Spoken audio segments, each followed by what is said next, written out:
Ay masipag na araw po sa ating lahat. So share ko lang sa inyo masipag yung notif po dito sa ating Facebook po mga kasipag na wag po tayo basta-basta nating i-click ito mga kasipag para maging aware po ang bawat isa mga kasipag. Ito po yung i-share ko sa inyo mga kasipag para hindi po ma-hack ang inyong Facebook account po mga kasipag. So gaya na lang po nito mga kasipag ito po yung nag-notif sa aking Facebook po mga kasipag Ang nakalagay dito ay your profiles is at rest CUY. So, i-click natin to, no? Titignan daw natin kung bakit ang ating profile ay ito po ay talagang halos not recommendable o growth at rest po mga kasipag. Dahil po ito sa mga nagkaroon ng violation po mga kasipag.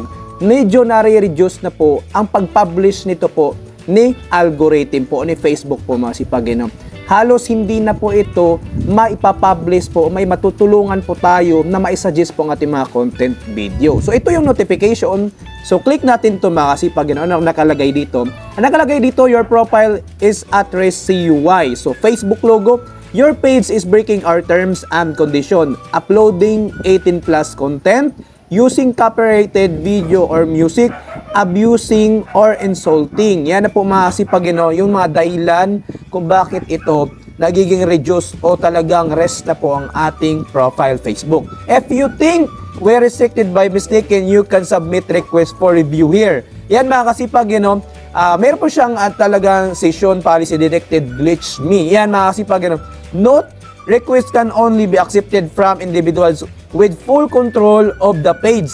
Page managers cannot be accepted. Mga kasipag, pag ganito po mga kasipag, wag po kayo basta-basta magkiklik dyan, no? Baka sakali po mga kasipag, yung inyong Facebook page, baka iba na po ang makapag-admin niyan, ang makapag-control po niyan. Pag once na mag-click kayo dito sa mga link na ito mga kasipag, ang dami na pong hacker ngayon talaga mga kasipag, So talagang ginagaya pa yung talagang Facebook logo ni Facebook, no? So hindi naman po ganito ang kanyang notification ni Facebook.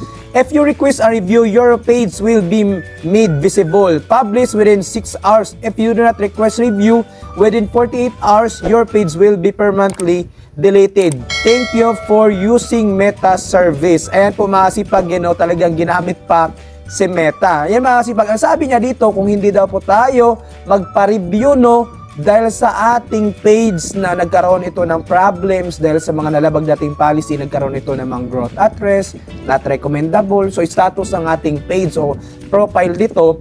So, ang nangyayari daw, magiging deleted daw ito pag once na hindi daw tayo mag-request ng review sa loob ng 2 araw, 48 hours. Mga kasipag, wag po nyo basta-basta ito i-click ha. Kasi nga mga kasipag, ang sabi niya dito ay talagang siya pa mismo halos makapag-control o maging admin sa inyong Facebook page po mga kasipag. So wag kayo basta-basta mag-click dyan po mga kasipag. Hindi po ganyan si Facebook po. Lagi nyo pong tatandaan yan mga kasipag ha. So talagang dami na po talagang hacker ngayon kaya maging aware po kayo mga kasipag. Ayan po. So nag-notif din ito pa talaga policy detected glitch me. So, yan yung link na yan. Huwag po kayo basta-basta dyan, no? Thank you for using Meta service. Meta services, hindi naman po ganito. Yan, mga kasipag ha. Yan, ito po yung aking page, Kuya Chris TV po. So, yan lang po mga kasipag. Maging aware lang po tayo ha sa mga notification dito sa ating Facebook. Yung mga nagno-notif dyan, huwag po tayo basta-basta maniniwala ha. Kahit logo pa yan ni Facebook ha. Kasi marami pong kukuha dyan na gagawin pong profile pic sa kanilang Facebook page o Facebook profile account. Tapos magno-notif po yan sa inyo. So, gaya na lang po sa akin, may profile kung anong gusto natin. So, para lang po magmukha na sila po ay talagang specialist ni Facebook po, masipag, So, hindi po yan totoo ha. Ganyan mga notification, masipag, huwag nyo na pong galawin yan.